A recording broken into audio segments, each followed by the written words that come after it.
But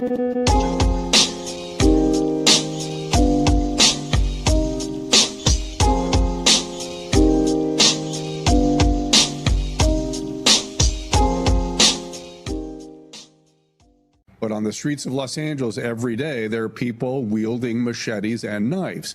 Meth addicts tend to go for those sorts of objects. Now, we've heard that Rob Reiner's son had heroin addiction. Every instinct I have is that he's also on stimulants such as methamphetamine. That then explains the wildness of this behavior. It's not something that you can use your rational brain to make sense of, because people on meth are wildly psychotic. Now, here's the crazy thing in the state of California.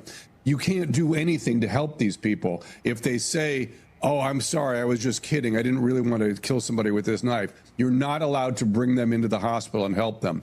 I had a patient yesterday who had a psychiatric episode that I was able to handle with medication and a psychiatric consult, completely outpatient. He said, you know, I had the exact same syndrome 40 years ago, and all they could do would put me in the hospital. And I stayed in the hospital for 18 months and I got better. Throughout history, we kept people whose behavior was dangerous in facilities to help them. Not to hurt them, to help them. And now with modern psychiatry, we can really do a good job, but we're not allowed to do it in the state of California. Well, him and I have had that conversation a million times. And so he's for all those people who were questioning my sword knife theory about this is quite common, as Drew has just reiterated from a medical point of view. Well, I brought that up too because this is the latest breaking story on that. I didn't know if we would be covering it or not, but I was like, okay, well, this is something new. They're laying out a case now that he actually was schizophrenic and getting $70,000 a month of psychiatric care, and they had changed the medication and he wasn't reacting well. The only medication he's on, as Dr. Drew is talking about, is crystal meth. And that medication, unless it's changed, is going to result in the same results. They're lining up their medical experts for the trial, which may not happen. I'll try to get into it Monday, but the trial itself may not occur because they're going to try to cop a plea and get a reduced sentence. And it's a no-win situation for Nate Hochman. It's a no-win situation for the family to put him on trial and have both sides bring one psychiatric expert after another, Eric. You know what I mean? It's a no-win, and throw it to the vagaries of a jury. As Hochman said the other day, the death penalty is on the table, despite, again, people saying, I don't know what I'm talking about. Hochman brought it up. He said, I will coordinate with the family and the jury decision and whatever, but he's not taking the death penalty off the table. And rightfully so, Eric. Well, no, I mean, he's using it for the intention it's out there. Not only, obviously, if the person has a particularly bad crime and deserves, warrants it, but also it's a negotiating tool. Why would you take your ultimate leverage off the table? He's got it hanging out there where they say, come on, can we do 20 to life or whatever? If the highest point is, life without parole, well, there's nothing to go down from. Going down to life without parole is right. If it goes to trial, it's going to be the battle of the psychiatric experts. But sure. I mean, Drew's right. I'm right. It's crystal meth. That's the end of the story.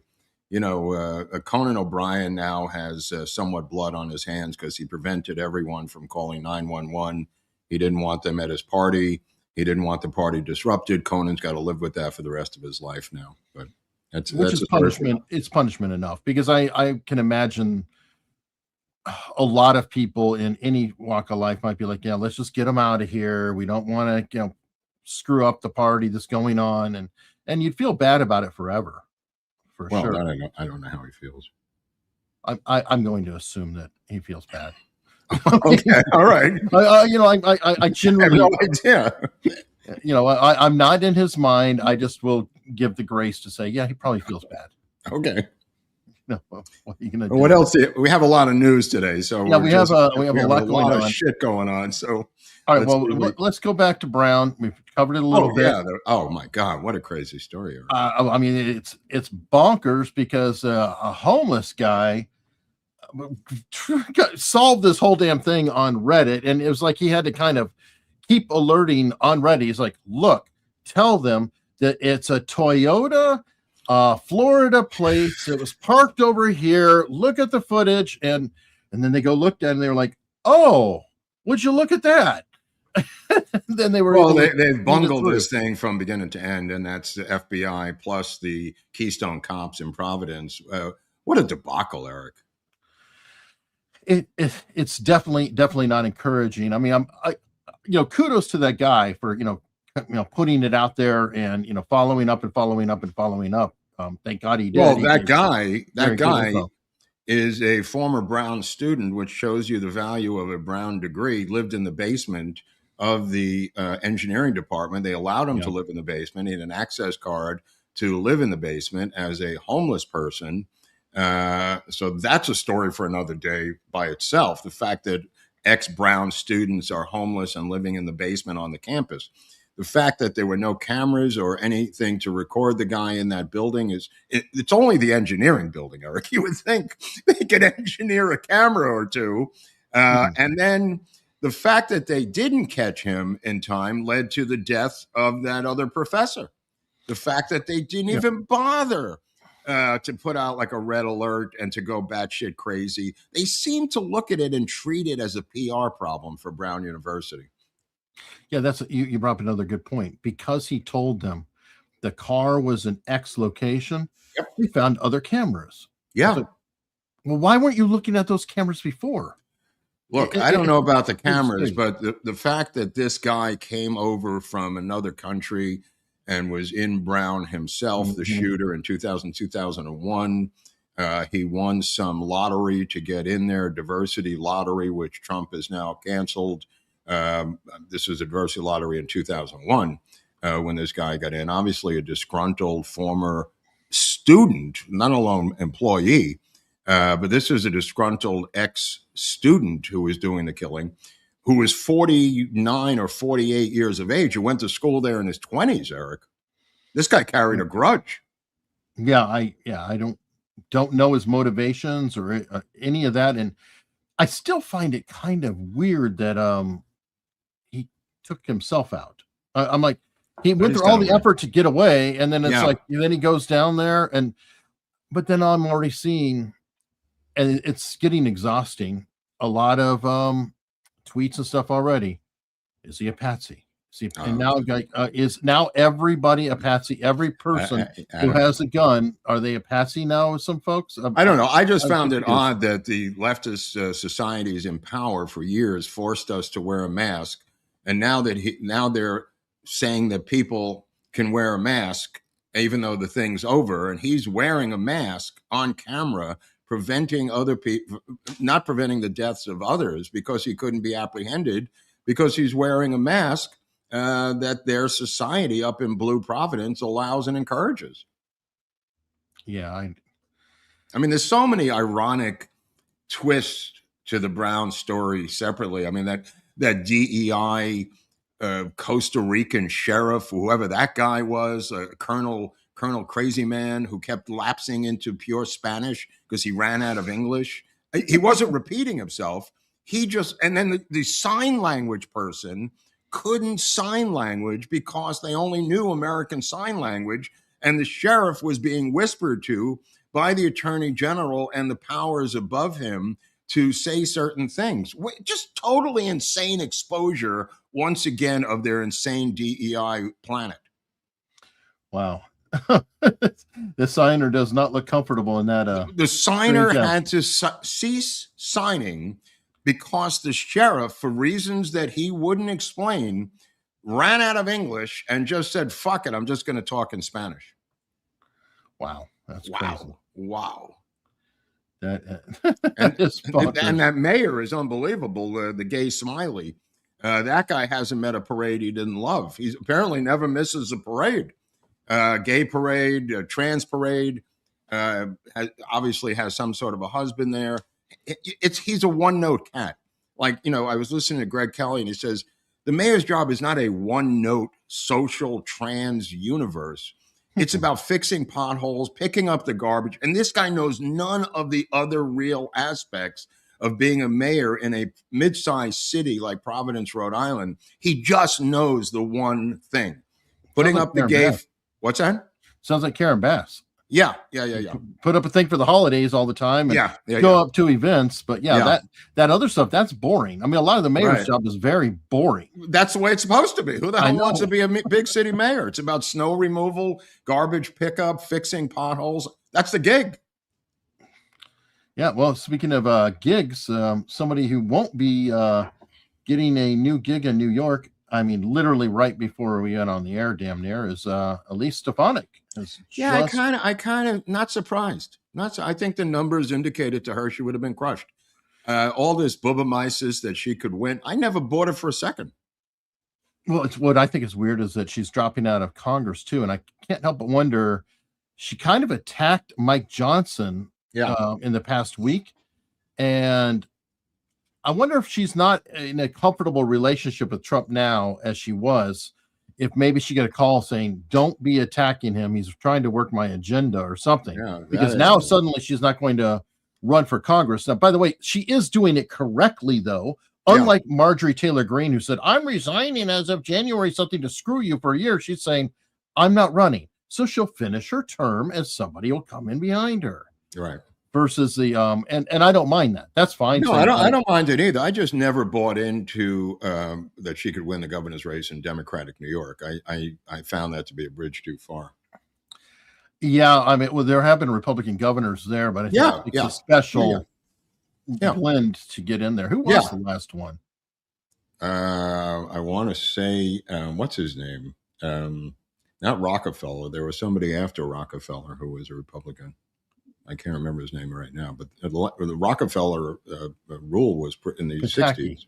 Oh, Pataki. I'm sorry. Yeah, Pataki. Okay. Yeah. And Pataki was much more recent, right? It's a moderate Republican, though. Which, I mean, that's an Arnold Schwarzenegger type would be a Republican governor, I think. That's the only people who could win in a solidly blue state is a moderate Republican, very moderate. Let me put it that way. What many would call a rhino, but it is what it is. Yeah. I mean, okay. So I did not expect her to drop out of Congress too. So that's an interesting development on her part. So here's another development, and this is all about the pomp and circumstance. And Maria Shriver is not at all happy. What's going on? Trump is renaming the Kennedy Center to the Trump Kennedy Center. Well, this was a while back, didn't he say? Did she not know this was coming, or? Well, they're actually announcing it. Sometimes, right. You know, he puts things out there, and a lot of times I think they're trolls. Sometimes I think they're test balloons. What's it to her? Oh, she's crying. She's saying, "This is named after my uncle." Here we go. Well, I mean, I haven't heard any Kennedy squawking about it. Is she the spokesperson? Apparently on this one. Let me, here's her tweet. The Kennedy Center was named after my uncle, President John F. Kennedy. It was named in his honor. He was a man who was interested in the arts, interested in culture, interested in education, language, history. He brought the arts into the White House, and he and my Aunt Jackie amplified the arts, celebrated the arts, stood up for the arts and artists. Yeah. It is beyond comprehension that the sitting president has sought to rename this great memorial dedicated to President Kennedy. It's beyond wild that he would think adding his name in front of President Kennedy's name is acceptable. It is not. Well, I'm Next sorry, thing, perhaps he'll want to rename JFK Airport, rename the Lincoln Memorial, the Trump Lincoln Memorial, the Trump Jefferson Memorial, the Trump Smithsonian. The list goes on. Well, maybe he will. Well, I'll tell you what I just learned. I live very close in Palm Beach here, off of Southern Boulevard, which is a main thoroughfare in Palm Beach, and to my surprise, it's now been renamed President Trump Highway. And I was driving. For real? I swear to God, even on the GPS, it says make a right on President Trump Highway. We just started giggling. They haven't changed. The sign still says Southern Boulevard, but people who know Florida and Palm Beach, West Palm, Southern Boulevard is a east-west route that takes it down to 95. But holy cow, that was pretty quick. I didn't see that coming. No, that is crazy. All right. Well, we've got a follow-up story. We covered this one a while ago, but really good news on this front. And remember the Milwaukee judge, Hannah Dugan? Oh yeah, the one She who was let him get found away. guilty Oh, that's really for cool. felony obstruction. I Well, like the word felony.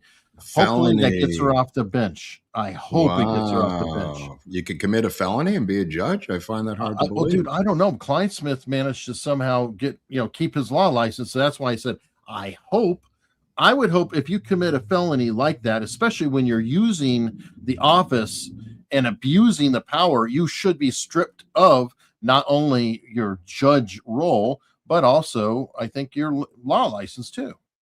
But I that's would my think opinion. so. I would think so. I mean, you'd have to go to the Milwaukee bar, which I guess is as blue as any communist bar association in Sure. America. But in theory, I mean, I didn't think she'd be convicted. So hopefully there's some time involved or massive fines. I hope so too. I hope so too. Well, I'll take it. Oh, I will too. I mean, it's wonderful follow up to see. It's like good. I don't think she's sentenced yet. I don't know when the sentencing is going to take place, but I will look out for it. That's a good one. Okay, back to Hollywood. This one just kind of popped in. And I was like, "What the hell is this all about?" But, apparently, John Travolta, one of his kids. Oh, everyone's actually talking Presley. about this. All right, well, fill me in because I thought can't because it's in flux, and it may be what I think it is because this also goes over to the Jackson family. It's elite celebrity eugenics, where they have secretly tried to make their own children. In this case, an Elvis baby for the Travoltas. This is eugenics by the wealthiest, biggest celebrities in the world. She's obviously a Presley. I'm talking about Riley. And she may have brought her eggs to the Travoltas, to Kelly Preston, to have an Elvis baby out of Kelly Preston. That's the what's being acknowledged or theorized at this time. What about the Scientology tie-in? Is there anything to that? I mean, because Travolta, obvious Scientologist, and Lisa Marie Presley was associated. I don't know if she was a full-blown Scientologist or not, but I understand she is. No, because the Jacksons were doing the same thing, having nothing to do with Scientology. This is Michael Jackson's family was doing the same thing, trying to create an Elvis baby. So they're not linked to Scientology. This is eugenics, straight up celebrity, bizarre eugenics, bro. And this is something that I've never heard of before in my life, a totally crazy twist on celebrity births, and having someone give birth with your eggs who has a genetic predisposition towards some sort of fame or music or talent. This is a new one on me. And now I can't help but wonder how CRISPR is going to get involved, because get genetic splicing tied in with this, you can get some. So we've got a very scary future. I feel right. Again, this is a direct lineage back to Elvis. So this I understand that. Yeah, this doesn't involve slicing and splicing DNA. Eric's right on another project. But cloning could come into that type of thing too. So absolutely. But this particular thing is about surrogate eggs, and which is a common thing. Except the twist is they wanted a baby Elvis. Right, and the twist is, that usually in the surrogate it would be his sperm, her eggs, another woman. This is a little different. It's like, we'll move your eggs out of the picture. I don't know if her eggs were not viable, but it's like, well, look at Michael Jackson's daughter and how white she is, and tell me that's his natural born daughter. She looks a little like Elvis. Oh, I'm sure that he had massive sperm, and very. I'm very confident that it's 100% him. Is all natural, Mark. He was. He's I just want to dance, Eric. I just want to dance. Why can't I just dance? Oh my goodness! All right. Well, while we're speaking of dancing, a lot of dances on this service called TikTok. What's going on there? Well, it appears that TikTok is finally going to sell its U.S. operations. Interesting though, because okay, we're very concerned about TikTok because of China, foreign ownership, etc. Right? Mhm. So the agreement is going to be called TikTok USDS Joint Venture LLC, and it's jointly owned by a group of American investors in ByteDance. So you have Oracle, Well, back to that's the Larry Ellison. Ellison. That's I know, Larry I know. Ellison. Silver Lake Silver is Lake. where I live. I don't know Uh, what Silver Lake means. Silver Lake might be tied with Bill Gates, but I don't know for sure. I have to look it up. That's a But then neighborhood right next to mine. an Abu Dhabi based MGX. So I'm like, well, Abu Right. Dhabi sounds a little foreign too. Mm-hmm. That's odd. So how is that an American investment term? But anyway, and then Well, anything's better than the ByteDance. communist Chinese, but I put it that way. So we'll see how it shakes out and whatever's happening. But that is, I mean, God, we've been talking about this for over You know, a year now. they took away social media for kids under 16 in Australia legally now, which is an interesting development. Kind of went under the Probably healthy. radar. Yeah, I assume, but I'm saying it kind of went under the radar story-wise that a major country would have such draconian policies in a positive draconian way, but still draconian. Sure. I saw something about it a few weeks ago. I think it was being fought, but I didn't really. It was like, oh, I didn't follow it completely. But while we're talking about that in social media, I've got another story on that front, and Mhm. this is interesting. Facebook is testing a link posting limit for professional accounts and pages. Hmm. So Numerical limit? yeah, literally, unless you're a Meta verified account, so you pay $14.99 a month, you Hmm. get 2 links a month. 2? 2. Oh, that's brutal. It's absolutely brutal, and I can't help but think that smacks of we have got to get money and force these Yeah. people into here somehow. Yeah. And by the way, who inspired them to get Meta verification going? I guess Musk. Yeah, because Yeah. remember the check mark. He sold the check mark, so it's like Yeah. you get verified, boom, boom, boom, boom. You pay the money. So then Facebook very quietly they mocked Elon Musk and then turned on the program for Instagram and Facebook. But I think this is just telling us how bad things really are on Facebook. And I can tell you, I agree. already, posting on Facebook has been a joke for a while. If you post on Facebook, I think it's like only up to 15% of your followers will even see the post. It'll even Weird. show up. That's Weird. why they have the quote boosting. Oh, So it's like, boosted, yeah. oh, you can post, and then if you pay them, oh, you know what? Go fuck themselves. They should all go Exactly. fuck themselves. Forget about it. I haven't been on Facebook in years, but nevertheless, who gives a shit? You know, I mean, I understand the story is interesting, without a Sure. doubt, but these companies are in big trouble. I Yeah. agree, and Yeah. I think that's the death knell. And then you have They're going to things merge. like, probably. well, you have things like what's going on in Australia. Mhm. With that, I can see a consolidation of the social media. I think Yeah. it's falling out of favor, Yep. and search engines are also in dire straits too because of AI. Because people are just saying, hey, chat GPT, whatever it is, what was the score on Sunday? Yeah. What am I going to do? people would search Wikipedia things. that shit? No. The first instinct now is to go to Grok for anything more than what day it is. Yeah, and it'll either show a link or it won't, but that's the new gatekeeper. And how are you going to pay for that? Your ad's not going to show up, so there's no point in paying for Google AdSense. Well, they got busted manipulating the ad money, so now they have to go to Plan B, which is asking you for money instead of selling your data. They got caught doing that. They got caught manipulating the amount of ads and the cost of the ads, the CPM. They've just been caught and caught and caught. I mean, it's a question of at what point does the Department of Justice step in and say, look, you're obviously a bad outlaw.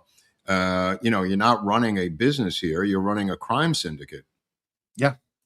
Yeah, and I feel like it is also a race, though, to see who's going to still be standing. Like Facebook would have already been dead if not for buying Instagram. That's right. Which I got to give him credit. That was brilliant.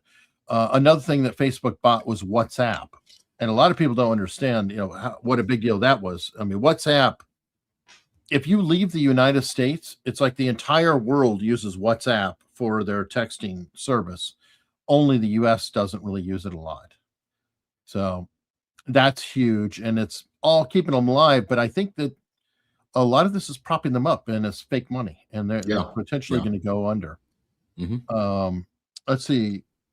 This story you sent me, I didn't get a chance to dig into it, but I'm encouraged to see about the CDL situation. So Yeah, it's just a continuation of the stories we've been covering. It's just another guy, but again, this story of these truckers with illegal alien truckers, Chinese or Pakistani or Indian, whatever they are, they're driving around with these 10-ton rigs, with licenses that were given to them by these blue states. And then this guy got released. He was involved in some criminal activity and was released by Biden. Biden kept releasing Chinese people for everything. Chinese spies got released. The Chinese election people got released in Arizona. So this is a combination of both stories. in fairness, I think Biden released a lot of people, Mark, not just Chinese. I mean, he had, Trinidad released them, and Maryland men and all. I mean, come on. Yeah. Biden was a very much an equal opportunity. If you were a criminal, he'd look out for you. Yeah. I mean, I got to be fair to the guy. By the way, like I said the other day, why is he still alive? No. I mean, he had terminal to the bone, stage 19 cancer, and he walks around eating ice cream today. What was that? He does. Was that a bullshit story? Well, you know what? Maybe he's on the Cheney juice, because Dick Cheney lasted 20 something years. Well, that was a valve pump issue. This is cancer to the bone, because the doctor took pressure for not diagnosing it. Maybe there was nothing there to diagnose, and it's a bullshit story to fend off the authorities. That's where I was going with this. It could be because, I mean, everybody keeps Scott Adams in your prayers. I mean, he's having a really rough time of it. If you see the X time. Well, that's what I meant, because look at the contrast between Biden and him. Biden's still running around outside eating ice cream, and I'm just not buying it. Yeah. I'm just not buying that the president of the United States, with all the medical care he had, nobody diagnosed bone cancer or colon cancer, whatever type of cancer. That sounds insane. That part sounds insane. Faking cancer is one of the biggest grifts out there. Yeah. How many times have we seen that? And the beauty is, though, and I'm not okay. Obviously, a lot of people have cancer, so get really careful when I say that. Of course. But I do think there are some people, and it's already been shown, who have run scams about it. Oh, of course. And they can then say, miraculously, it took hold, and thank you for the support, and they get better. There was a great Australian miniseries on Netflix last year about a woman who did that. I can't remember the name of it, but the entire thing was a grift. Fantastic miniseries. I'll look up the name after the show and try to get back to you. But it's a whole world.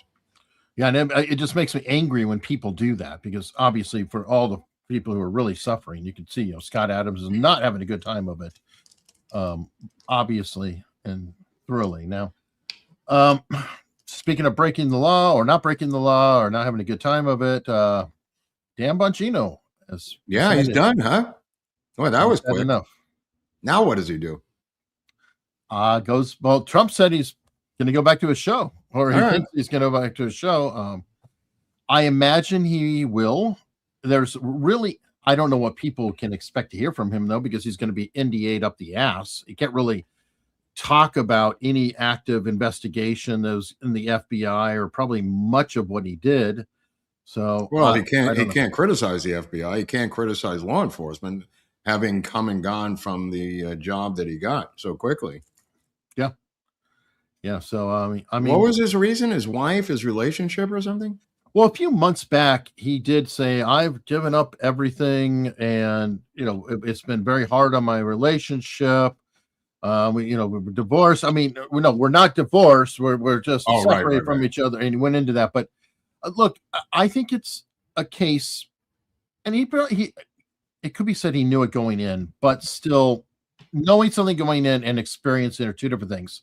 Dan Bongino was in charge of his own enterprise, his own company. He was God. He was the boss. At the FBI, he wasn't. He was number 2, and even that is under the AG. So you have all this overhead. So you're like, I'm going to go in there and kick ass, and everybody's going to just shut up and sit down. Slow your roll. Who's telling him to shut up and sit down? He's in the top echelon of the FBI. But he still has to deal with the DOJ. With one person? Well, DOJ. I mean, because DOJ. He's dealing with his friend, Kash Patel, on a daily basis. I don't understand what pressure that from up above. He didn't have that pressure. I don't understand. I think that there's a lot of bureaucratic roadblocks that he's one guy from the system. He's one person from the top of the food chain.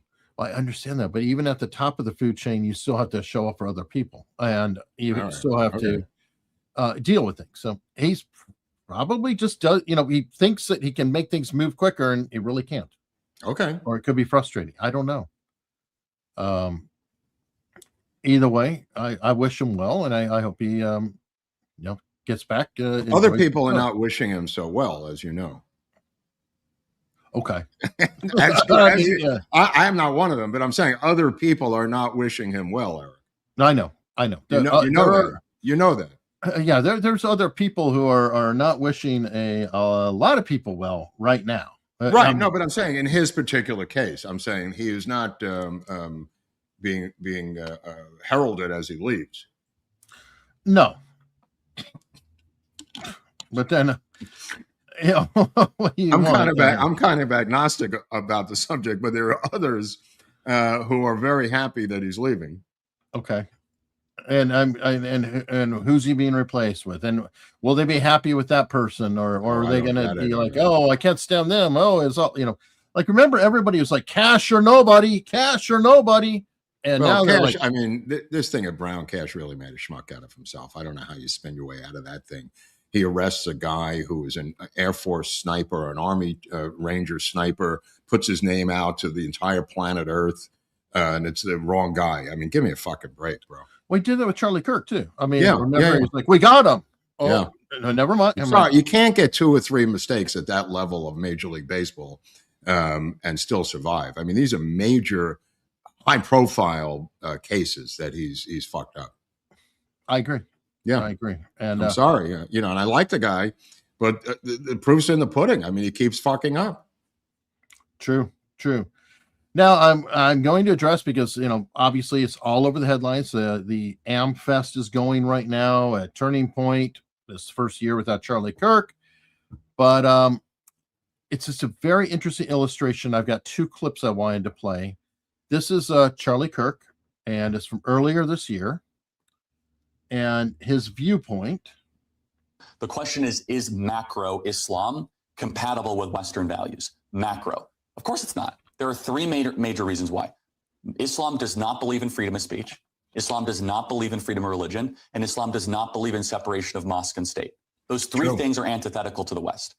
In a Muslim majority country, most Muslim majority countries, you cannot criticize the Prophet Muhammad. In most Muslim majority countries, you do not have the same robust freedom of religion protections. And finally, whereas we in the West are very careful to try to intermix religion and state, they are commanded to actually go into the state and try to change the state to be more Islamic around the core pillars of Islam. And the last thing I'll finally say is, I cannot see a single Western country that has become more Islamic and has become a better place to live, that is happier or freer. By what metric? Just happiness, quality of life? Everything from quality of life, from cultural cohesion, from whether people want to live there, from prior to the native-born fertility rates. Again, people watching this will say there are.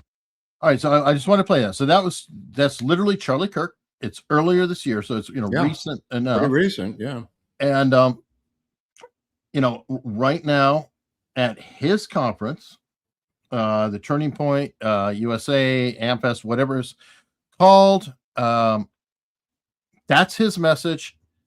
This is his legacy being built now. Oh, Jesus. Oh, not this guy. Most people agree with that. Most Americans have more in common with each other than they disagree on. On a Saturday night in a nightclub. It's like a comedy bombing. There's nothing. And you can hear zero murmuring. I mean, he's a nut. He is now considered a fringe nut. That's what's happened to him. I know there are people who watch his channel who still support him. You're way out of step with what's going on, folks, with this guy. Way out of step. This guy's done. This guy's absolutely done. I think the end road for Tucker is a drug and alcohol rehab. And that's where he's going to have to get out of this thing, both PR-wise and physically and psychologically. Just from a PR point of view, he needs to disappear and go to rehab. I agree. And that's why I felt like I had to play the Charlie Kirk, because it's like, this is the message. I mean, he's at this event. That's the message of the guy who did the event and everything else. I mean, he might as well have been in the royal family in Qatar and spoken there. You know what I mean? Like, this is the place for this? This is not the place for this rant. No. You know what I mean? This is not the forum for this, Eric. Totally agree. And that's not the Tucker crowd. I mean, look, how many times have we seen Tucker? People cheer, they laugh. It's like, not anymore. Ain't laughing no more. No, not at all. I mean, that was brutal. He's finished. Brutal. But it was a perfect illustration of how bad things really are. He did it to himself. He took the money, the influence, the blackmail, whatever the hell happened between him and Qatar is between him and Qatar. I don't know if he just wants the money or he's being blackmailed by Qatar, but it's something between him and Qatar, having nothing to do with the rest of the world. And this is his cross to bear. And I'm using that in both as a parable and a pun. Sure. I mean, it's interesting. And Shapiro did go off. I mean, of course, we have the crowd who a lot of people don't like Shapiro, and that's fine. But he did not play. He went in laid right into Tucker, Candace, Megyn Kelly. Yeah, go for it, bro. Go for it. But to his credit, he said their name, very specific deals. Yep. He put there. So, all right. Well, let's go to a happier one right here, and this is posted by the White House. Little Christmas spirit. Look at that. It's a little Christmas sombrero. Whoa.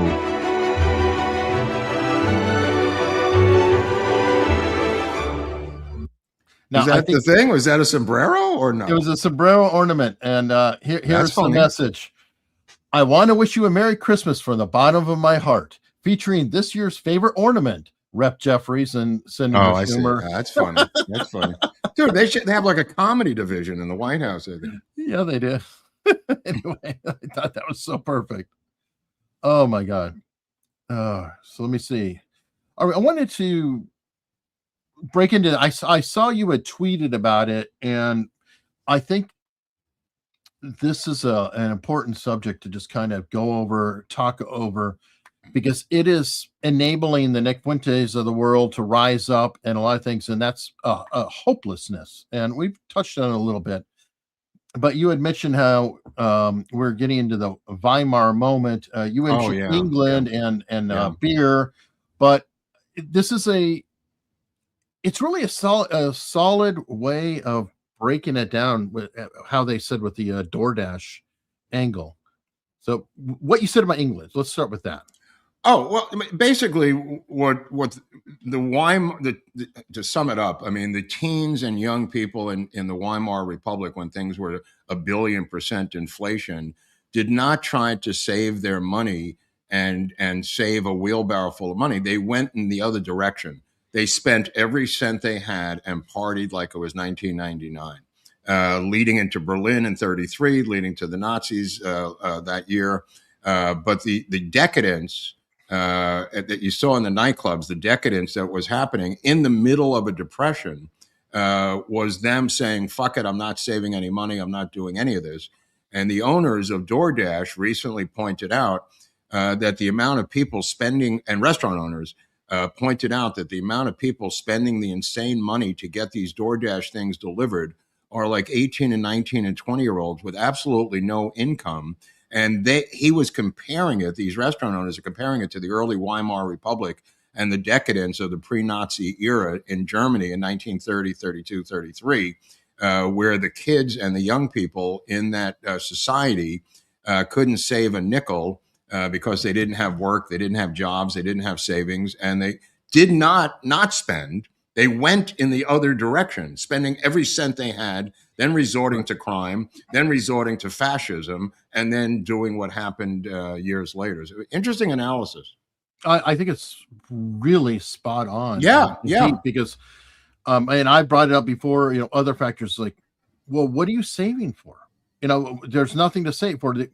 They can't find a house. Do we have a huge real estate problem in the country? There's no real starter homes like they used to have. You had track homes and, little ranchers in Arizona, California, whatever. For working class families, they would live in that for a while, and then they might move up to something bigger or whatever else. There was like a whole spectrum of houses. But for example, in California, and I think you might have talked about this or somebody else did, everything in California being built is going to be luxury, because the only way you can cover the expenses and regulations is by pricing it up enough to swallow all that, versus somewhere else where you don't have the regulations, things like that. Then you can just build a smaller dwelling. Look at the housing market. There are thousands and thousands of empty apartments in LA. And people don't realize this, but they're all luxury apartments that no one can afford. They're empty. They were built recently. They're in modern buildings. They're not affordable by anybody except the elites. And so there's not enough elites to go around. So these apartments are empty. Eventually they'll become, they'll come down in price, or they'll be sold, or they'll be Section 8'd. If history repeats itself, that's usually the case. They build a luxury building, it doesn't sell out. Then they begin to say, let's go to the government and make it half Section 8, half normal people. And when I say normal, I mean wealthy people. Now you're in a wealthy building that you bought when it was built, and you've got Section 8 people on half the floors.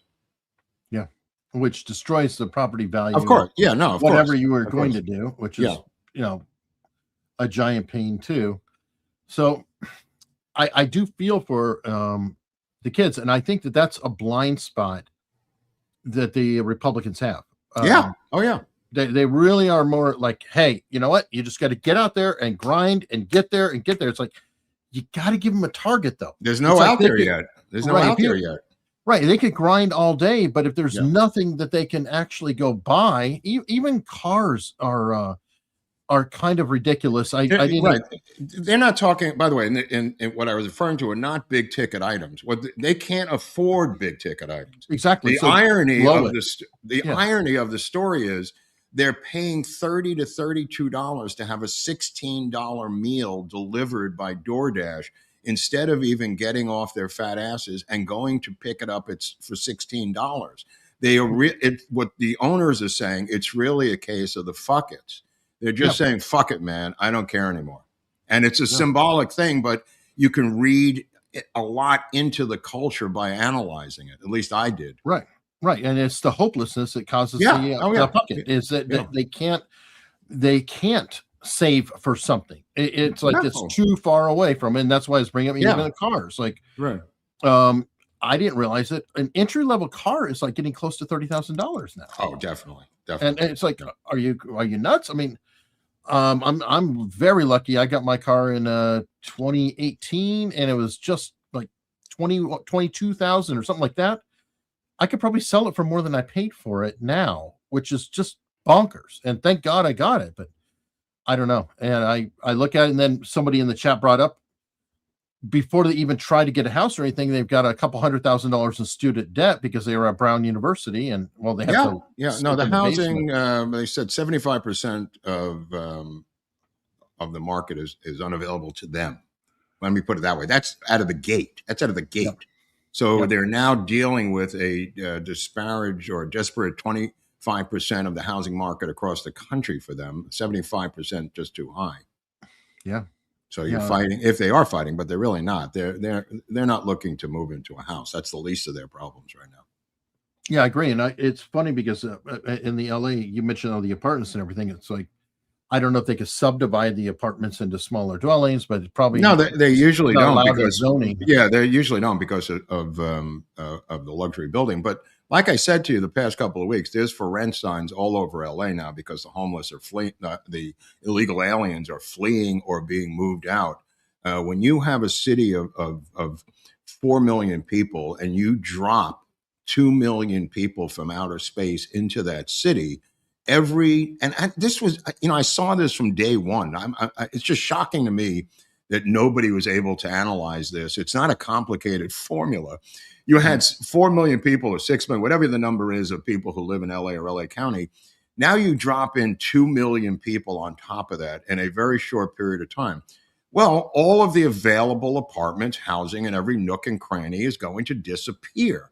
Now the tide is rolling out because of mass deportation and self-deportation. The schools are beginning to empty out. The emergency rooms are empty. And the for rent signs are everywhere. The leftist media on the coast is not acknowledging any of this, but they can't hide from the fact that there's a for rent sign on every lawn. They can't hide from the fact that the teachers are reporting that the classrooms are half empty, and the federal government is now going to cut by half the amount of money per student because the 30 kid class is now 15. This is the information that they hide. And I sent you a couple of articles about their machinery in dealing with crime statistics, how they fudge those numbers. Yep, Gilbert, Arizona. Arizona, and also Washington, D.C., Eric. Yeah, I love the Gilbert one, though, especially because that one, they were the second safest city in the nation. It's like, well, I think this is Gilbert, California, by the way, or Arizona. You're right. It's Gilbert, Arizona. Yeah, you're right. Yeah. But anyway, yeah, they were America's second safest big city. Yep. So oh man, that's some serious fudging of the numbers. So that's why I'm saying to you, they're put into power for a reason by these mayors. And one of the reasons is to fudge these numbers and make sure that the numbers, the woman in DC is 10 times better because she pressured everyone to change everything, make it a misdemeanor, lower it, eliminate it, anything she could to reduce the crime stats in DC. The same thing has happened in LA. They've been caught a number of times doing this. And it's why these political hires of law enforcement have to be separated like church and state, in my humble opinion. I've been yelling about this for 10 years. You cannot allow political people to have the power over these law enforcement personnel. I agree. You can't. That's what they're going to do. They're political animals. And we're running out of room. Like you can only lie with your numbers so long. As we saw the Summer of Love, I mean, one of my favorite moments was like the mostly peaceful protests with, shit on fire behind the guy. Yeah, right. That's just a visual, obvious thing. But behind the scene, that was a visual statement. Right. But I'm saying that it's visual now where it's like, okay, hold on. You can't tell me this isn't going on when all of your neighbors report that they had shit stolen. Everybody's afraid to put Amazon on the porch. People are afraid to go to the malls because there's been shooting. So eventually it's but I'm saying there's another level to it because the media that they control will not report it. So it's almost like professional gaslighting. You know what I mean? So you go to your local paper, you don't see anything about this. What are you supposed to interpret? I know this is going on, but they're gaslighting me on the local news every night. That crime is down. I open the paper, it says crime is down. The mayor says crime is down, but I'm getting mugged on the way to the supermarket. And everybody I know is getting this. So eventually that overcomes, I think, they can only hide it so long because people will do and I'm not the one who came up with this, but they will do anything to retain power. Yeah. Once in power, they will do anything to retain power. Yeah. I'm sorry. I mean, you need the feds to come in with the FBI and begin to pick apart these cities. The only thing that's going to save everyone is the feds coming in and going after these politicians in these blue cities and shredding them. We can't arrest them fast enough in LA. They just keep sending one after another to jail. But it has to be done in Nashville, has to be done in Brooklyn, has to be done in Chicago, has to be done in San Antonio. It's got to be done all over the country. It's the only thing that has power over these people. They're so protected in these blue states, Eric. You brought up something with that they'll do anything to keep power, and that I think you hit on something there is a major difference between the leftist and the right, because the right and conservatives tend to have a degree of pride and a degree of honor sometimes. And what I mean by that is that they'll be like, it's just not worth it. Well, not only that, they don't look at it as a full-time lifestyle. Well, that's Conservative Republicans who are they want to get out. They don't want to do this the rest of their lives. The other side, it's their religion. You know, you're an altar boy with the other people, and with the Republicans, you're a placeholder. Yeah. They just want to get out and get it up and get back to their golf game. Mm-hmm. And rightfully so. Yeah. And that's what I'm saying, though. But that's a major structural difference in philosophy to note, because the left, you're right, they will do anything because that is everything. That is it's their everything. identity. It's, church. It's everything with it. They're atheistic. Yep. It's their church. Government, social change is their religion. And when you have religious fanatics in power, look what happens when they shut down the government. It's looming again. They're going to start committing harry-carry, these people, because the government is their church, Eric. Yeah, I agree. Well, while we're talking about the darkness of everything, we do have a little bit of light, which is cool. Why? Inflation fell to 2.7%, and this is significant because it was predicted, it was at 3%, and it was predicted that if we are really lucky, it would drop to 2.9, but it was most likely going to edge slightly up to 3.1. Mm-hmm. So dropping to 2.7 was a significant surprise. Well, I thought his speech the other night, I watched it on the plane. I thought it was very powerful. It was Trumpian. It was an F you to everybody who's been denying his numbers economically, and it had to be done. I wish you would have covered some other areas, but I'll take that speech the other night. I thought it was very strong and very Trumpy. What did you think of his trolling to get everybody to cover it? Oh, that I don't know. I was busy doing stuff. I didn't even know the speech was coming. I saw they have live TV on the plane. Okay, and I said, holy crap. Yeah. Tucker Carlson and others put out the word that Trump was declaring war on Venezuela at 9 p.m. Oh, that's brilliant. And everybody was covering that live. And then he was saying, yeah, I got, and handed a shit pile, and I'm fixing it as we go. And it is they had to stay with it because he could have declared war the last 3 minutes. They had to stay. What are they going to do next time? What are they going to do next time? They're not going to believe the boy who cried wolf. He's never done that one before, though. I know. And I love it because like Dave Smith wrote out, like this huge screed about how we're going to war, and everybody liked him because he was not going to be at war and blah, blah, blah, blah. And it's like, he's deleted that one now. And, and I haven't heard from Tucker. What about that Venezuelan war? So it was brilliant. Yeah, Rubio has been pretty strong in the State Department with a lot of this stuff lately, in terms of pushing back. He went after the International Criminal Court today, saying we're going to sanction you with Trump's muscular blessing for going after Israel. They are pushing back. And if you are with the ICC, if you're anti-Israel and you're with the mullahs and you're with the Palestinians, there's very little wiggle room between the president and Rubio and everybody else on the conservative side. You are getting pushed back and into a corner with Nick Fuentes, bro. Yeah, and it's not just Israel; it's also U.S. Yeah, the ICC is targeting the U.S. So his angle is right. But the arrest warrants were for specific people in Israel. Yeah, so it's going to be interesting. I'm sure a lot of people were not happy by Rubio's pushing back yesterday. No. But I think it's been a good week because you've got Candace Owens out there, getting eaten up by her own audience. Yep. I think that this is me projecting, but other people have said it too. Tortious interference of business. You've heard that term, right? Yeah. I think that when she had her little 4.5 hour meeting, she did mention Erica Kirk and the Turning Point lawyers. I think it was a nice little meeting where they came in and they said, Candace, you've been saying blah, blah, blah, blah, blah, blah, blah. And it's really hard to get defamation on a public figure, right? But the one thing that I think she did that took it over the top is she said, everybody stop donating to Turning Point. And I'm willing to That's bet interference.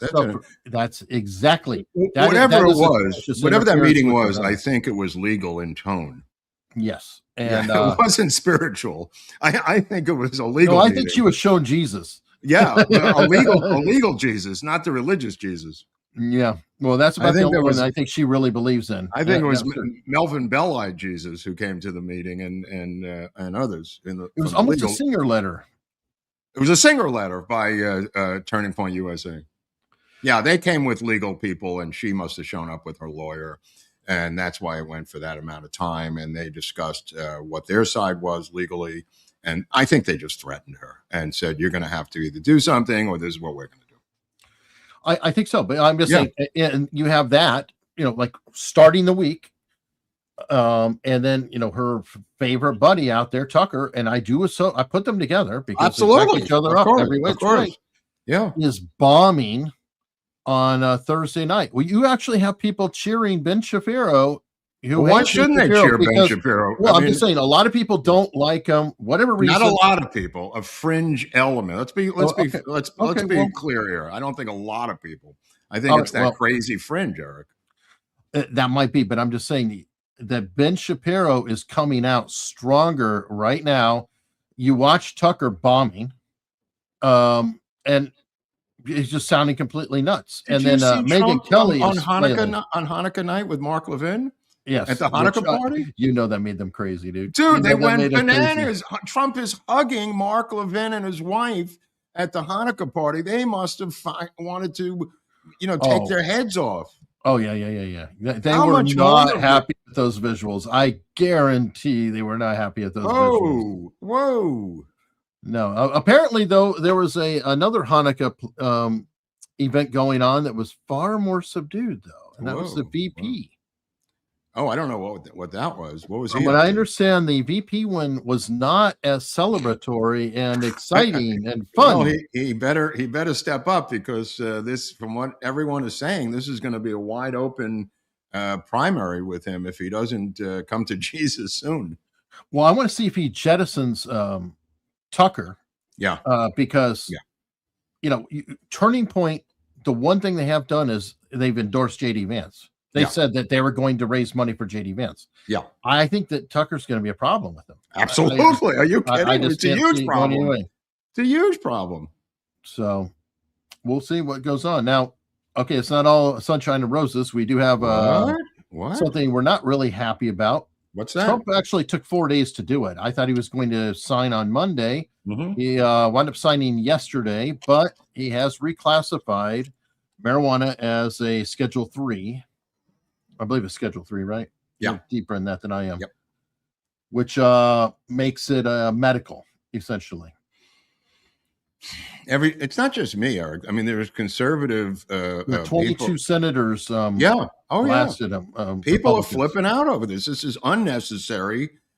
Nobody knows why he did it other than these banking industry people who pressured him because it's a cash business that because of federal the fact that it was a Class 1, they couldn't do banking with credit. But so what? What's it to him? I mean, it seems to be no moral fiber to this guy sometimes. You know what I mean? He's anti-drug, and all of a sudden, hey, let's just legalize, spread it out, make it even worse than it is. You've got emergency room visits. I mean, read Teach Your Children by what's his name? The best-selling book. Again, who? Berenson? Yeah, by Alex Berenson. Read Teach Your Children.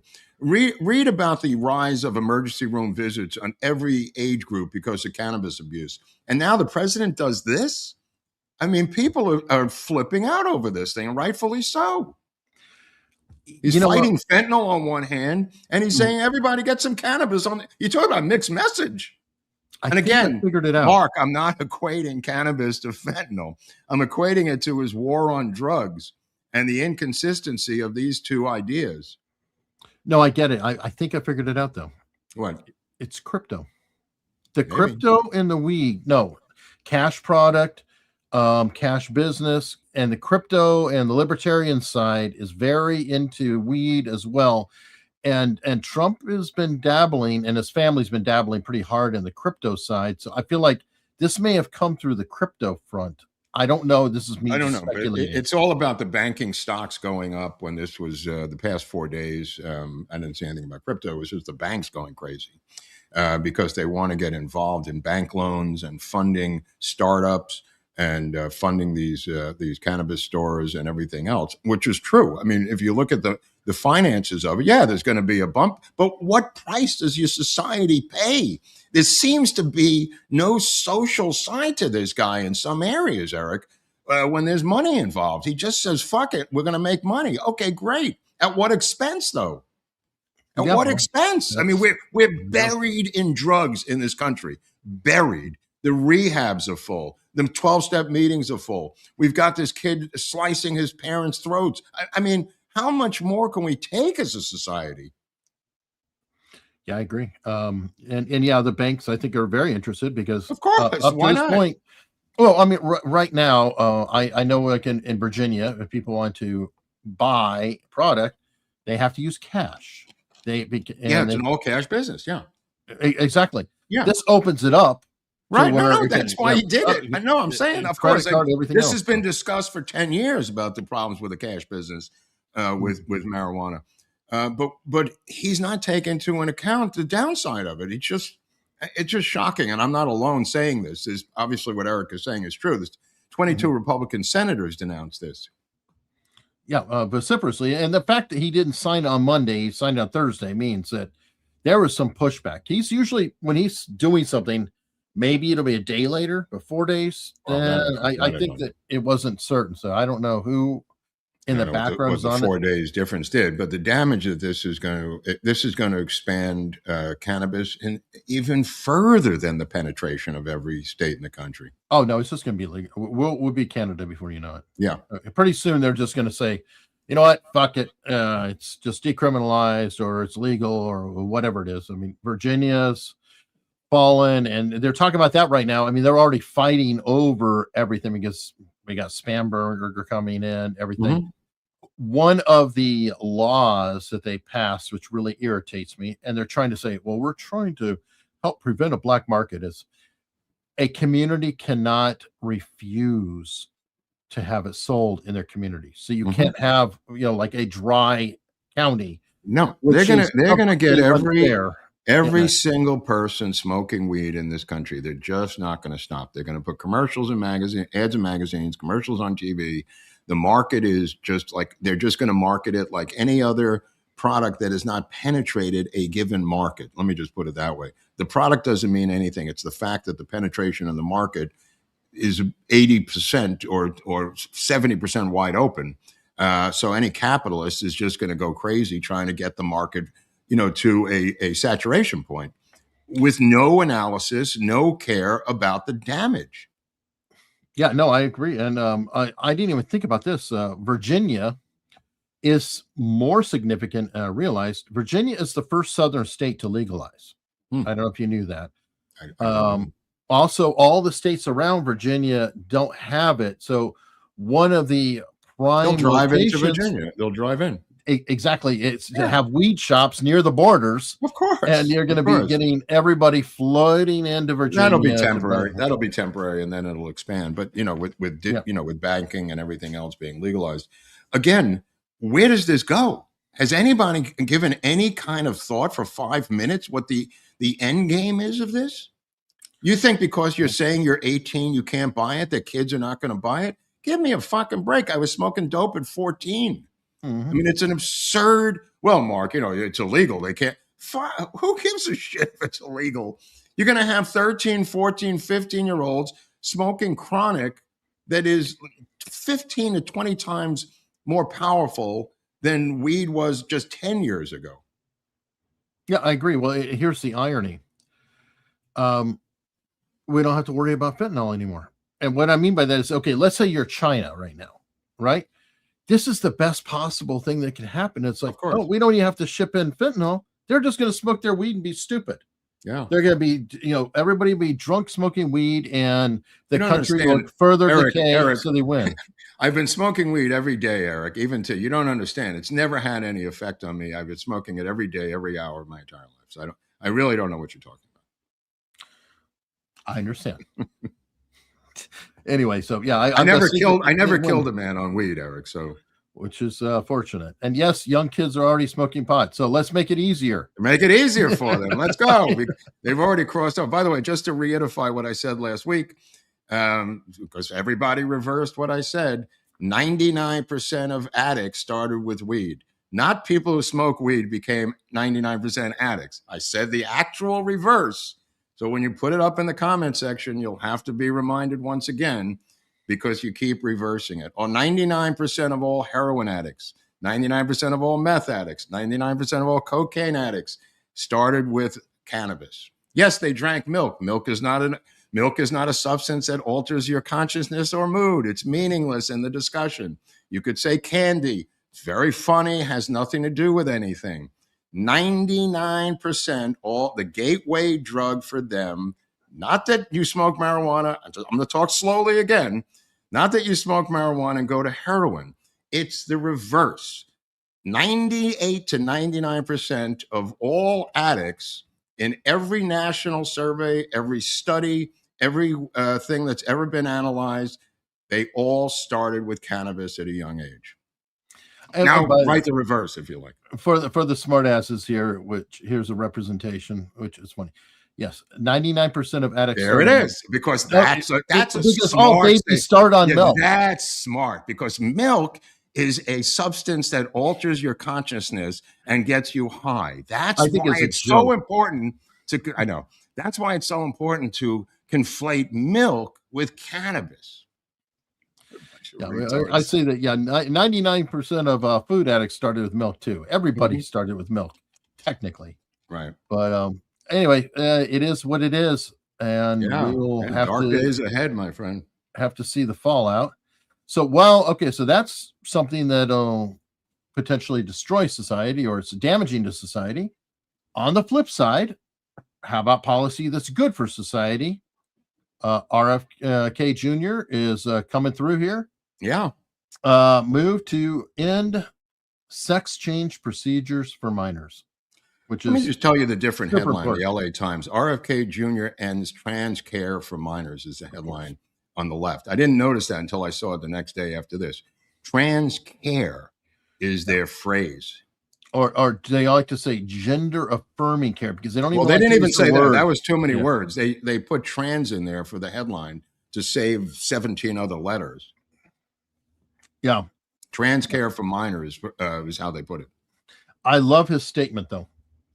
He stated that he called Gold standard. so-called gender affirming care for children not medicine but malpractice, and Right said on. the HHS is done with junk science driven by ideological pursuits, Right not on. the well-being of children. Absolutely true. Absolutely 100% true. And what is so staggering about it though is it's not only true, it's so effing obvious. Yeah. Yeah. That's what makes me crazy. Is I understand there are things that people debate on, like, even so, there are some religions that they don't believe in going to doctors and being healthy. Like the Amish believe in natural. Now, I'm not going to say Amish prevent people from going to doctors. I don't think they do. But there can be an argument. There actually could be a debate.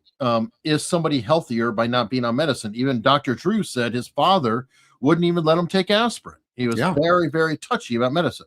His father was a doctor too.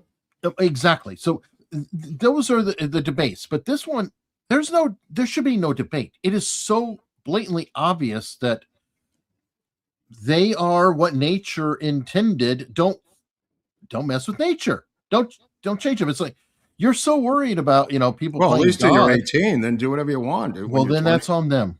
That's on them. What's it? Exactly. They're losing their war on trans. That's what they're belly aching about. They're losing their crazy agenda is being pushed back, and they're having a temper tantrum. Yeah, I agree, and I'd like to see one more step, and this would put a stake in it forever. This is good what's being done here, but it could be undone by the next administration if it turns out Democrats. I would like to see legislation put into effect that children can sue Ooh, I like that. their parents and the medical institutions for I'll do that. unnecessary care when they are adult enough to realize, oh my God, what did they let me do? They wouldn't let me get a tattoo. How about psychiatrists and therapists who were ordered by the states and making it illegal to discuss these issues with their patients? How about that interference? I agree. That they threaten to pull their licenses if they try to talk them out of it. How about some therapists getting some balls and suing the states that did that to them? Well, and it started in Canada. Jordan Peterson was talking about that. Yeah. It's literally illegal. Yeah. I believe it was in Canada it's crazy. The law is like, if a child comes to you saying, hey, I think I might be a girl and they're a boy, their job is literally to talk them into being the girl. Yeah. They can support them in that the whole way, but they cannot ever argue against that or even say, let's pause. When are those laws going to be reversed? When is that going to be reversed? That's going to take a lawsuit by a group of psychiatrists. Well, that's what I was saying. If you can get a liability in there, that'll solve the whole thing. Because it's like, if their ass can lose everything because of their policy, then you don't really need law anymore, because they'll be like, I'm not doing that. I'm not taking that risk. Sorry. Well, they pay malpractice insurance also. So, I mean, their rates are going to go through the roof. And all you need is a couple of lawsuits by these detransitioners. Exactly. And honey, bar the door, because these guys will flip faster than a piece of toast on a griddle. Well, yeah, because they won't be able to get underwriters. Yeah. I mean, the underwriters are going to go, sorry, tough shit. That part's not covered for malpractice. Sorry. That you have to find a specialist malpractice insurance organization for trans surgeries. And that's not going to happen because they're about money. All right. So things are looking like can be expected in New York. Apparently getting ready for Mamdani to take over. We're getting a lot more anti-Semitic attacks, I guess. No, really? Yeah, that's so shocking. Nobody saw that coming. But really, he's a great guy. What is this? Well, I can't play because of YouTube. They'll probably get weird. Yeah. I don't know. The whole Bondi beach thing, I do think, is illustrating something. And by the way, it appears that the hero of the moment was actually Muslim, and good on him. Yeah. He's a Syrian Muslim. From what right. He wasn't an ISIS terrorist who had 10 guns. And by the way, I hope he sets an example, because Muslims can clean up their own act. No, I'm saying that there are a lot of good Muslims. No, of course. But again, it's not going to get rid of the fanatical Islamicists. I mean, just because a guy owns a fruit stand in town doesn't mean he's going to go to war with ISIS. No, but I would hope that in their society, like, in a lot of religions, they've had to restructure or rewrite, or, had to go in through their own internal battles. I hope that there is an internal battle to come out with. I'm not holding my breath after 2,000 years. And those who are writing about the Lebanese Christian, I did look it up. And all I could find is his brother said that he was a Muslim. His name apparently is Muslim. And that was a rumor about being a Lebanese Christian. So I'm gonna have to say, he actually was Muslim, because I did look that up. Part of the reason I brought it up is in our last episode we heard that he could be a Christian. By the way, there's breaking news as Trump has launched a massive strike on ISIS in Syria after the killing of American troops is happening right now. Good. We never covered that about the troops getting. No, I know. He's already retaliating. So good. It's not like waiting, months and months after 9/11. Well, I'm glad. I mean, and then striking the wrong country. Yeah, that is so frustrating. Well, we struck the right country and the wrong country. It's like we use that to get in the other. All right. Speaking of somebody else who apparently hates Christians, you can tell me all about why Nicaragua is banning travelers for bringing Bibles into. Yeah, it's a 100% Marxist country. That's why. Religion is the opiate of the masses, and Bibles are verboten as is the word of God, because nothing would attack Marxism better than the word of the Lord and Catholicism and everything else that comes in that Bible. I wonder. Yeah. What about the Quran? I don't know if people are bringing in Qurans. I just know that the Marxists have a problem with Catholicism in Central America and how strong it is. I don't think there's that many Muslims running around Costa Rica, Panama, and Nicaragua. It might be, but I'm just pointing out that I've seen this double standard before on leftists, especially hating. Oh yeah, that's a separate issue. Yeah. But it's like, bring the Quran in, no problem. That's okay. So I'm just I don't think that's part of this particular story, but that is a separate issue. Yeah. So I would be interested to see that. Well, good times for there. Nicaragua. So wait a minute, it's El Salvador, right? El Salvador's got the real crackdown on the gangs and everything. Yeah. Right now. Yeah. Nicaragua is still Marxist. They got a toehold in there with Danny Ortega, and they never let go. Amazing. Yeah, the Sandinistas and everything else back then. That's why it was so important during the Reagan years. All right. Okay. Somebody was pointing out in the chat when we were talking about, you were talking about the schools being half empty and stuff like that. Mm-hmm. And somebody's saying, well, aren't smaller classes a good thing? Yeah. Technically they are a good thing. But it depends, because if you don't bother teaching to anything, what's the point? If a lot of people were mocking the whole teach to the test as if it was a terrible thing. I would argue, how do you measure where somebody's progress is unless you have some kind of an exam or test? And I understand that if you're teaching to the test, that you may not be teaching the widest scope of information out there. There could be many things that are not being taught. However, you're still teaching to a standard, and eliminating the standard is a problem.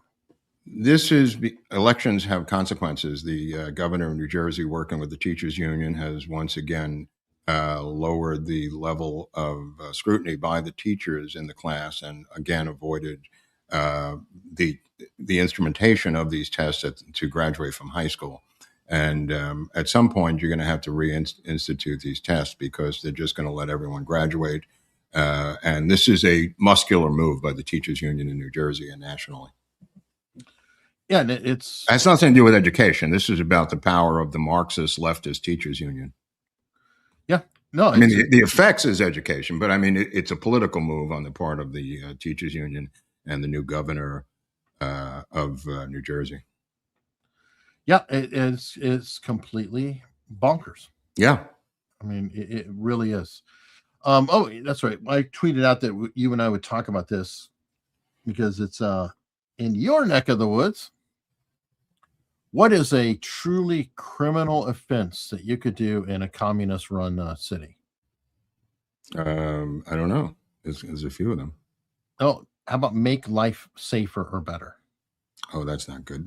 You put this up, didn't you? Or I did. So this guy, what was he, painting the sidewalks or something? Or? Yes, this guy here that is being arrested. This felon. Yeah. This terrible criminal. Did he put on a vest and everything? I mean, you got to give it to this guy. Not only did he put on the vest, but here, listen. Well, it happens. You're vandalizing city property without a permit. So I'm going to ask y'all nice. Y'all can record all y'all want, but back up, or I will take everybody. Vandalizing. Today, I got arrested and cited by LAPD for painting a crosswalk. As if we needed more proof that our city's leadership doesn't care about the needs of its people. We've been painting crosswalks around LA to protest for safer streets and a more effective government. We paint crosswalks where they legally already exist, in compliance with California code and the city's ADA guidelines. We've been choosing places Wow. where pedestrians have been hit and injured Wow. or killed. I've been letting the mayor's office know directly in advance, and we've been requesting the corners through 311. Before we go out and paint, I paste flyers around the neighborhood and I talk to neighbors. Back in August, Brilliant. we painted crosswalks at a corner in this is Koreatown legit. where the city's I apathy know where this caused a is. child's death. After know where that, I this had the is, yeah. opportunity to meet with the mayor's office, where I hoped that we'd be able to work together to advocate for our shared goal of safer streets. No. But they basically told me to kick rocks. Right. So I said that we'd stop if the mayor's office either publicly condemned our actions or took tangible steps to make the streets safer. They've done neither of those things, Neither. and they've been ignoring my emails since early October. We're not asking for forgiveness, we're asking for change. Yeah. Please share this post and follow us at People's Vision Zero so we can pressure the mayor's office to get serious about addressing traffic violence in LA. What Anyway, he has done is he's shown the incompetence of the Marxist leadership, which is one of the biggest crimes in a Marxist society, is to show them up. That's his crime. Yep. He showed the incompetence that they can't fill potholes. As a generic statement, potholes being everything that's physical. They can't do it. He took this on his own. Other people have done the same thing in LA and have been prosecuted for it. So you can't fix your own society, and they won't fix it for you. It's oddly enough, a Mexican standoff. Very, very, very true. But what I'm so impressed by is, if you look at it, it's not just, oh, I'm sketching something in there. You know, they're measuring it. They went to the law, like, what are the requirements? Da, da, da, da. I mean, they have crossed every T, dotted every I. Yeah, I was and the way surprised. he's doing it makes them look even more ridiculous. Now, keep in mind, during Ridiculous. George Floyd and BLM, none of these permits were necessary. None of these things mattered. They painted streets and slogans and murals with no permits, no building people, no sanitation people, no Department of Public Safety or the Department of Transportation in any of these urban areas. Now the reverse is happening, and all of a sudden they're being arrested. No one was arrested for the amount of political propaganda that they pasted on these streets all over the cities of the United States. Hell, they were celebrated by Karen Bass types. Yeah, They were all- absolutely. They're expressing. They their were voice. arresting anyone a couple of years later who, quote unquote, defaced any of these things as if they were a $10 bill in the United States Treasury, for Christ's sakes. No, they were art. They were art. But High what art. is the power of government over somebody throwing up some graffiti? You know, one man's graffiti is another man's Picasso, apparently. That might be. That might be. All right. Well, interesting thing is, I'm not going to pretend that the economy is perfect and things, but I'm very encouraged by the inflation number. I do like the gas prices. I think that could be a leading indicator, and maybe by summer we'll really start to see things pumping. You can feel it. But we've got to be patient and let things come into effect. But it's in the air. The thing is that doesn't mean that life is great for the Democrats. No. Here's our friend Terry Inton. How are voters feeling about Democrats right now? Yeah, I mean, Democrats in the minds of the American public are lower than the Dead Sea. What are we talking about here? Well, let's take a look. Look at The that. net approval rating for Democrats in Congress, you said it, Kate Baldwin, the lowest ever. Look at this. Overall, they are 55 points underwater. Their approval rating is south of 20%. It's even worse when you look at independents. Look at this. Negative 61 points. That means that their approval rating is 61 points lower than their disapproval rating. Quinnipiac has been polling this question for the better part of the 21st century. They have never found Democrats, at least those in Congress, in worse shape than they are right now. How are voters feeling Well, about they're clowns. Not just are they clowns, but they're video clowns. They're clowns that are on TikTok. They're clowns that are on Instagram. They're clowns that are on YouTube, clowns that are on X. People are seeing for the first time a massive distribution of video by these clowns. And they don't even realize how much damage it's doing to them because so many, it's penetrated the youth market where kids are now saying, I can't, look at this clown, honey. Everybody's just like, oh, look at this. This is crazy. Well, part of it too is, and you see it like when Chuck Schumer is like, damn it. Da, da, da, and they inject the swear words, which makes them seem so far out of touch. So anybody young is going to be like, what the hell is this lame It's like going with asshole? it's like going out to dinner with your square parents, and all of a sudden your parents are dropping F-bombs in public. You know how kids feel if that would happen? Yeah, you know how kids would feel if all of a sudden your parents got hip in a restaurant and started throwing F-bombs around because the food came in out cold? Exactly. Now, you know what? I got to interrupt this broadcast right now because a massive, massive super chat just came in, which we deeply appreciate. This is from One Awesome Guyful. Thank you both for the excellent content. Love you guys. It's $200. Wow, that's a nice chunk of change. Thank you. Holy That's cow. awesome, Guyful. Thank you. Who's going to match that? Is there a matching fund, Eric? If somebody, I don't know. Look at Hunley's laughing. Is there a matching fund where people can step up and match some Guyful? If there is, great. We'll take even fractions. Is there? I repeat, matching fund only. Matching fund only. Thank you. Thank you. Thanks a lot. Seriously, that is mind blowing. Huge. Do appreciate that immensely. I don't know if you saw this go down on X. It's an interesting video. There is a woman, and I just love how this went down. And you know what? I'll just play it and then talk about it because it might be easier to set it up. Hey. How you doing, Miss Sharon? Good. How are you? Pretty good. They're coming for you, Sharon. They don't want me. They want Reggie. What's up? Well, we're here for you, ma'am. Definitely here for you. Yeah. Well, why? We're waiting on the detective to get here, but we have, with all the information that we do have, you have a warrant for your arrest.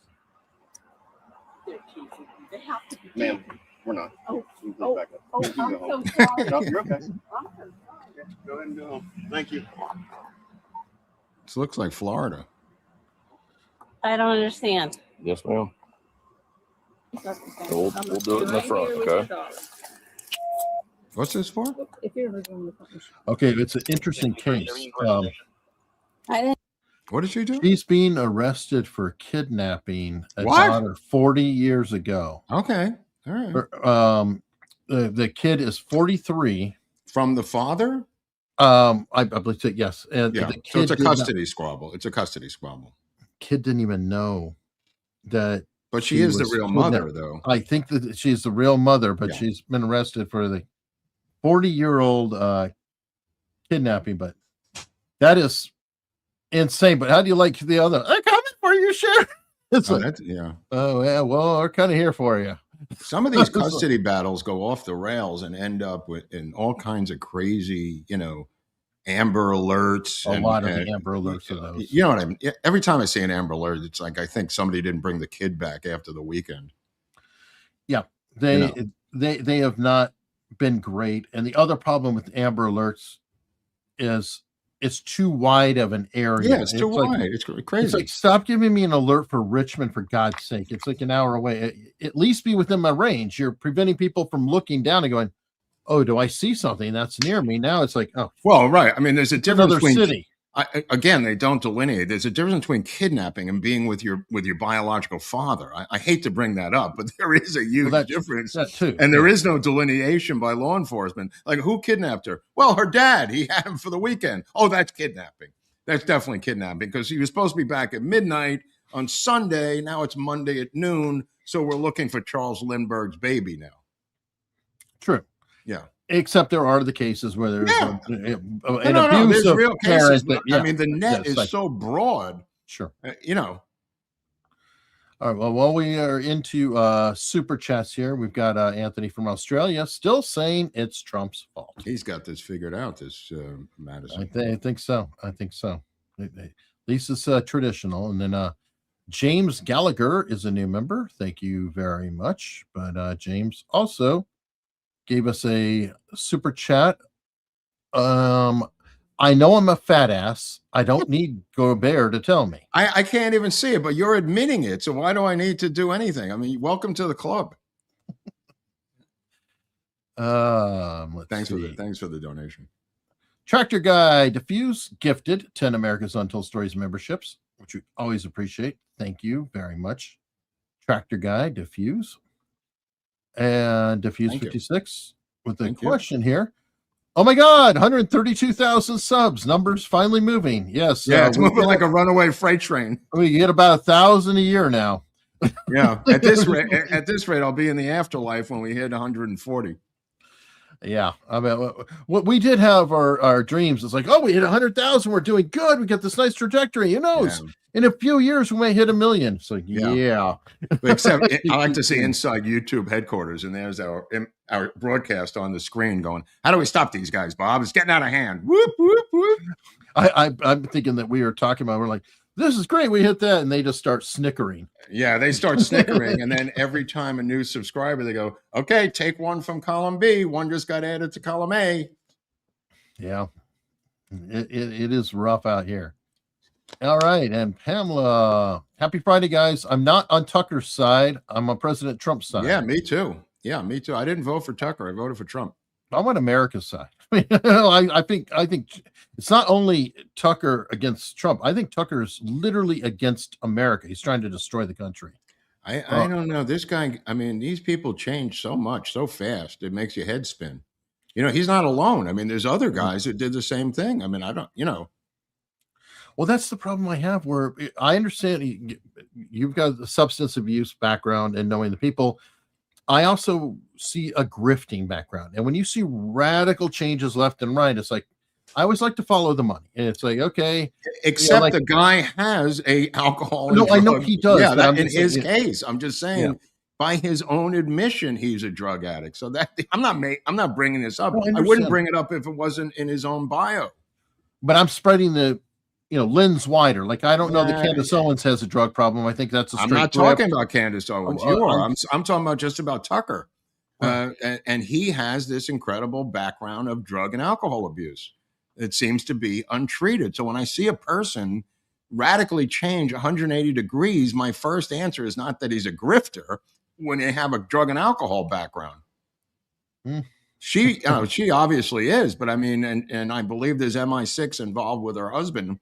But that's her axe to bear. Well, and she's also consistent. I mean, if people really look, she's been grifting for a decade. I mean, and that's something Mark and I, because Mark used to like. I don't know if she's grifting or not. You're saying that. I don't know what unless somebody says I'm a grifter, you're just laying that on them.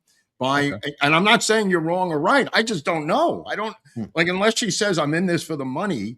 I can't just put it, in. She's worth so much money with her husband. Some of these things don't add up. Well, her bank accounts add up. Yeah. I will say she's profiting.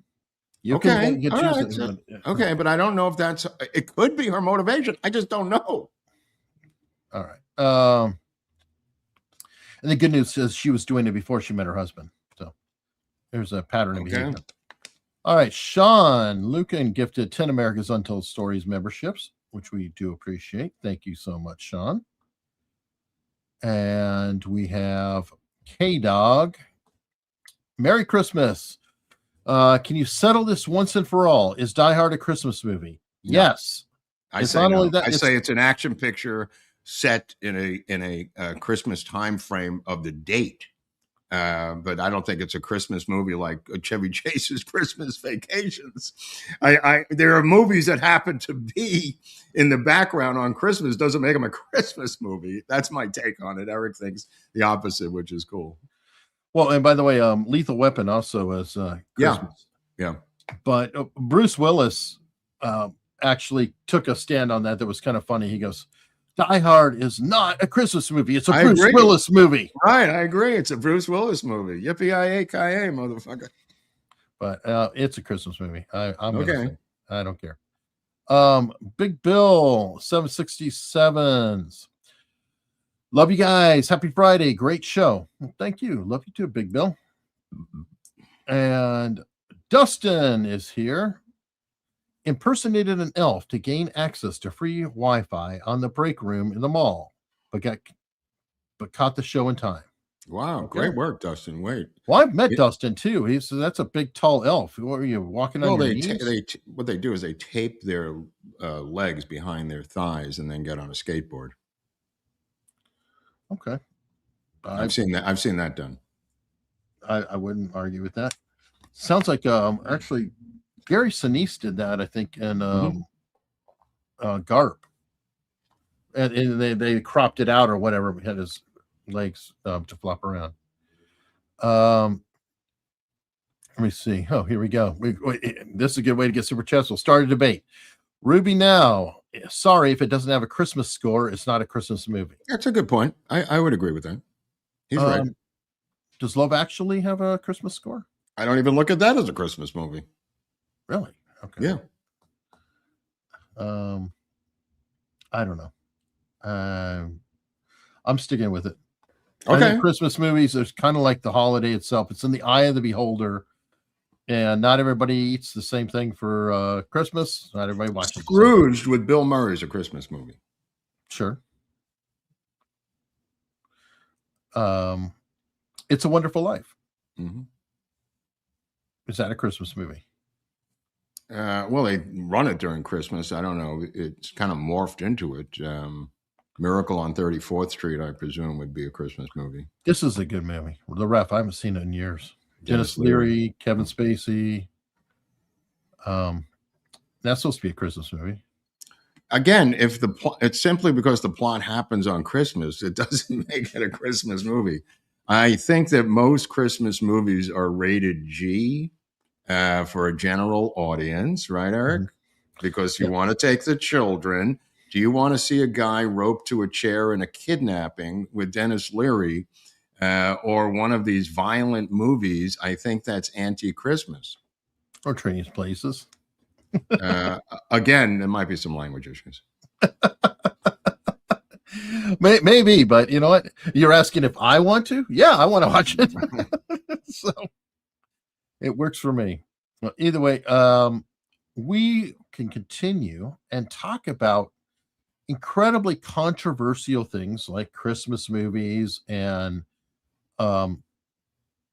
self-harm that occurs, whatever it might be. Yeah.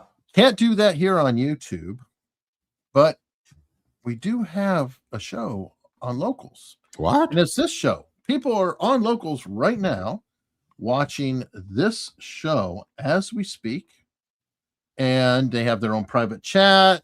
They can, hang out and be a lead. It's kind of like the box seats to the program. They've got a luxury box. It's a luxury box. Absolutely. Absolutely. Yeah. And you can always check it out for free. Go look at it, head over. You can become a free member, look around, say, hey, you know what? I really like this. I'm going to support these guys. And if you like it and you want to support, you can go for $70 a year and you will get access to a 5-part audio drama that Mark wrote on Oswald. We have a audio drama for LBJ that just came up within the last month. Soon, the JFK Lancer presentation will be put there. Oh, I forgot about that. Yeah. There's also a lot of books that are out of print, incredibly rare, very difficult to find. Other documents that are put up there, and then just general things like you can post yourself. You can contribute to the community. If you're a paid supporter, you can put up posts. You can talk with each other, share different things. You can comment on posts, and you can interact in the chat. So I hope you guys consider that's $70 a year. There will be an RFK audio drama sometime next fall for those who are looking for the next thing. We will do that one. Okay, so it's called RFK Must Die, which will be our next audio drama, probably next November. Okay, so consider checking it out. It's unstructured.locals.com, right? Unstructured.locals.com, or you can always go down in the description and you'll literally see a link to Locals, and you click on it. You go there, and you'll be watching us right now. What we're seeing. Actually, right when you go there, you will see a please stand by momentarily, but then we will come back on and we hang out a bit more, talk to the people there. There's different questions, tips, and things like that. Hope to see you there. If not, we will be seeing you next Tuesday. Next week. Yep. Oh yeah, next Tuesday. See you next Tuesday. Yeah. Yeah.